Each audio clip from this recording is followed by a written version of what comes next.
დღეს ვიმსჯელებენ დეპუტატები მაუწყებლობის შესახებ საქართველოს კანონში ცვლილების შეტანის თაობაზე, რომელიც ოპოზიციისა და არასამთავრობო სექტორის მხრიდან მწვავე კრიტიკის საგანია.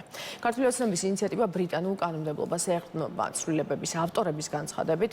კანონპროექტით მედიის ობიექტურობისა და ჟურნალისტური ეთიკის სტანდარტები დადგინდება, კანონის დაცვის ინსტიტუციური მექანიზმი განისაზღვრება და აქამდე თვითრეგულირების ფარგლებში მოქცეული საკითხები განმოდის სახელმწიფო რეგულირების სფეროში, რაც გულისხმობს, რომ სადავო საკითხების განხილვის უფლება ასევე მიენიჭება კომუნიკაციების ეროვნულ კომისიას ან სასამართლოს.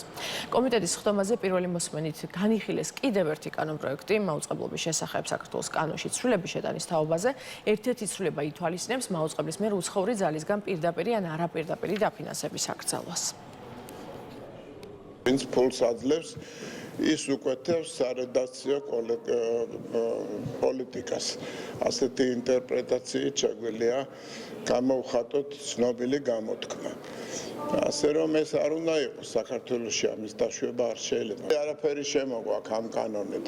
არსებობს თვითრეგულაციის გარკვეული პირობები დამტკიცებული და ადამიანებს შეუძლიათ მიმართონ კონკრეტულ მედია საშუალებას, რომ თვითრეგულაციით იმოქმედონ და ესა თუ ის უსამართლობა გამოასწორონ. ამბობენ ერთს, არ დაუშვებთ სიცრუეს, არ დაუშვებთ ცილისწამებას, არ დაუშვებთ შეურაცხყოფას და მეორე დღეს აკეთებენ იგივეს და არანაირი თვითრეგულაცია არ მოქმედებს. მე ვფიქრობ, რომ მედია საშუალებები აქედან გამომდინარე ეცდემია, რომ სწორედ თვითრეგულაციის მეთოდით მოაგვარონ ეს პრობლემა. თავარი არსი მთლიანად ამ ცვლილებების არის, რომ ბევრად უფრო ეფექტიანი მექანიზმები შემოვიდეს საქართველოს რეალობაში, რომ მოქალაქეს თუ ორგანიზაციას, რომელიც თვლის, რომ მედიამ დაარღვია მისი უფლებები, თვითრეგულირების თუ რეგულირების მექანიზმის ფარგლებში მათ შეეძლოთ საკუთარი უფლებების უფრო ეფექტიანად დაცვა. ეს არის თავარი არსი.